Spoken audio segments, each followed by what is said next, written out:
I'm TheRubber, and if you don't already know, I'm an animator. What does that mean? Well, I'm kind of like a puppeteer. I take things that are still or inanimate and I make them animate. Things like drawings, computer images, anything really. It's my job to bring them to life. I'm sort of like Frankenstein, but not as evil or crazy. Okay, maybe a similar amount of crazy, but I like to think my work is a bit better than his big oaf. Yeah, it's a booming time to be an animator. Heck, most of the things you see in movies today are animated, for better and for worse. It's not all glamour though. Sure, some of us reach the top of the mountain, get to work on some awesome projects, big movies like The Avengers, but you wouldn't believe the amount of detail that goes into something like that. And I'm not even talking about explosions or car crashes. I'm talking about little things, like the Incredible Hulk's toes. God, the amount of detail involved in animating Hulk's toes. Oh, you may wonder why I look like I haven't slept in several years. That's because I haven't had any coffee for like 2 hours. Whoa, I don't know what I was thinking. Coffee is a must-have. It wakes every cell in your body, gives you energy and a clear mind. It really is a miracle drug.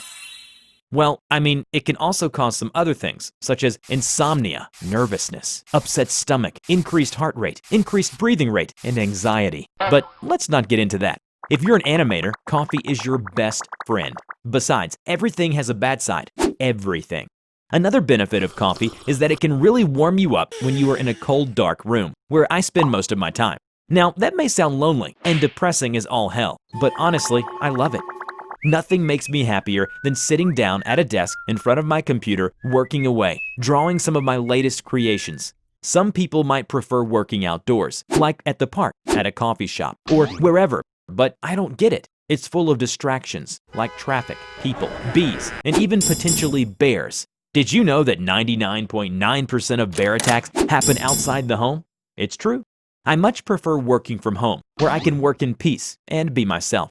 I can take a break, do some yoga, play video games, run on a treadmill, play with my cat, listen to music, watch my cat trying to play video games, or even just stare at the ceiling fan. I have the freedom to work as I want to, without anyone else shaming me with their judgment. Besides, a dark room allows me to be more accurate with colors. Lighting can have a really weird effect on what color sometimes appears to be. Anyone remember that blue, black, white, gold dress? Ugh. If they had just got the lighting right, everyone could have saved several weeks of their lives. It was blue and black, by the way. Yeah, I think it's safe to say I'm pretty happy where I am. But how did I get here? I hear you ask through your computer or mobile phone screen. That's right, I can hear you. Google is listening to everything, you know.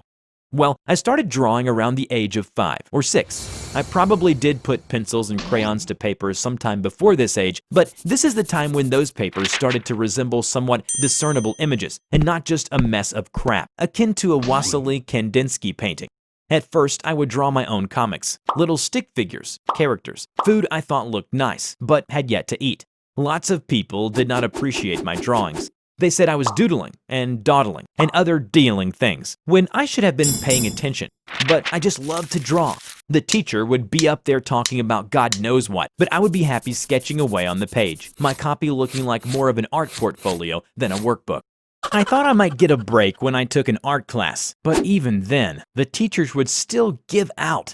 Apparently, it was wrong of me to draw up an ugly character and name him after the school counselor.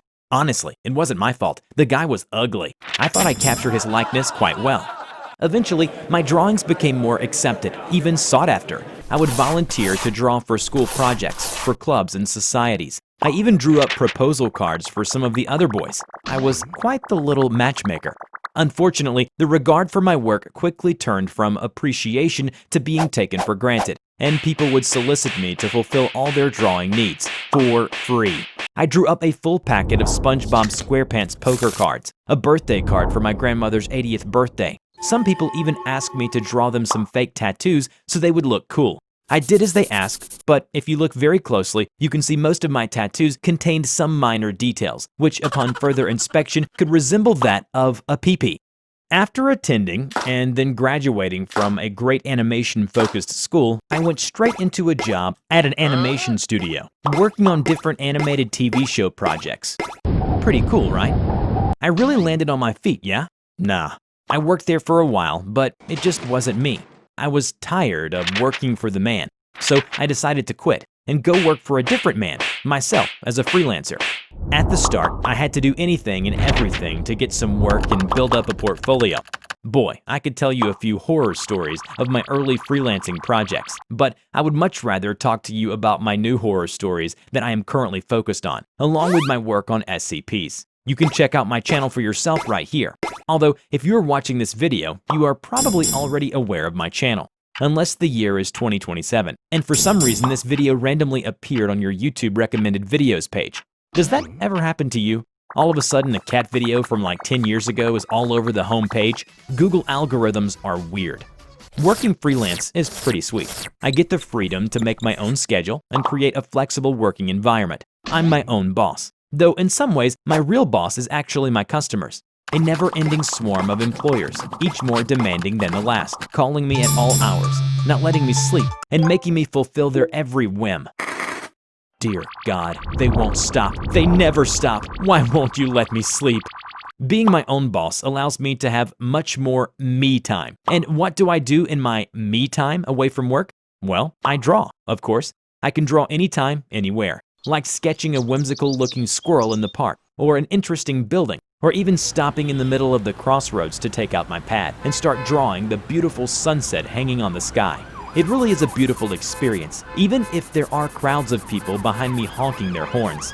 Geez, calm down, guys. Honking isn't gonna make the sunset any faster. I also enjoy taking notes of anything that interests me. You never know when they might come in handy. Like this one day I was in a cafe, sipping on a long black coffee, and I overheard two ladies talking about their encounters with ghosts. I wrote down everything they said. Some would call this eavesdropping. I call it, well, eavesdropping, but I don't care. These crazy tales could make a really good story for my animations. Two old ladies and a ghost? It could be this generation's 3 men and a baby. I am a creator, but I'm also a fanboy at heart. I sketch fan art and send it to the Iron Man himself.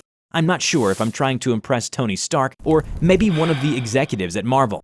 I do hear they pay big money for someone of my talents.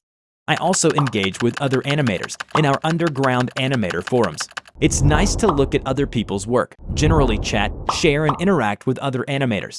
We have a pretty cool community vibe going, and as you can imagine, we all have killer avatars. And then there's gaming. Boy, howdy. I am a hardcore gamer. PS4, Xbox One, PC, Nintendo Switch, you name it.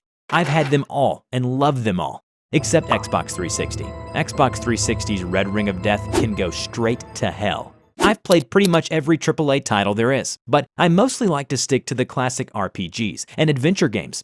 As a freelance animator, you don't get to meet very many real-life people.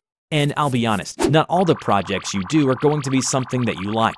Drawing and painting for yourself is fun, but drawing for a living, that's a job. It's about finding that right mixture between working and making time for your own passion. The balance between selling out and having to sell your kidney to pay the electric bill. But when you get it just right, man, it can be beautiful. Well, I gotta get back to work. Overall, I'm pretty lucky. I got a good thing going here. And as long as I got my coffee beside me, I feel I'm ready to take on the world. See you later. Oh dear God, no. I hope you enjoyed today's video.